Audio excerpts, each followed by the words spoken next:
Bonjour à tous. 2025 marque le centenaire de la naissance de l'artiste suédois Bengt Lindström. À cette occasion, le comité Bengt Lindström vous invite à découvrir ou redécouvrir les tableaux de l'artiste exposés dans des musées.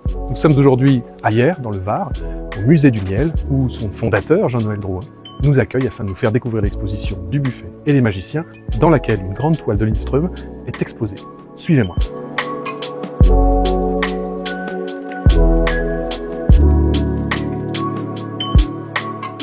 Je suis Jean-Noël Drouin et je suis collectionneur passionné par la peinture de la deuxième moitié du XXe siècle. Dans la presqu'île de Gien, j'y suis depuis 6 ans et quand je suis arrivé, j'avais déjà débuté ma collection.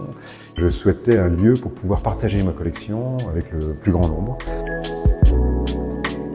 C'était tout naturel de mettre Lindström dans cette collection, puisque le thème c'était de présenter des peintres hors normes, singuliers, avec une démarche qui ne s'inscrivait pas forcément dans un mouvement, dans une école. Même si Lindström a un petit peu côtoyé le mouvement Cobra, c'est quelqu'un quand même d'à part, qui a une démarche justement singulière, qui entrait de plein pied dans cette exposition consacrée à des artistes extrêmement originaux. Un jour, j'ai vu des œuvres de Lindström, j'avais été très frappé, très marqué par cette peinture extrêmement puissante, et c'était resté en moi. Et quand j'ai commencé à constituer ma collection, qui était essentiellement basée sur l'abstraction de la deuxième moitié du XXe siècle, j'ai quand même regardé autour de cette abstraction des peintres très différents, puisque Lindström ne s'inscrit pas du tout dans son mouvement. Et un jour, je suis tombé dans une vente sur cette œuvre qui est derrière nous, et qui m'a vraiment tout de suite interpellé, que je trouvais très belle, très puissante, qui était emblématique de Lindström. Je pense que je portais Lindström en moi depuis de nombreuses années.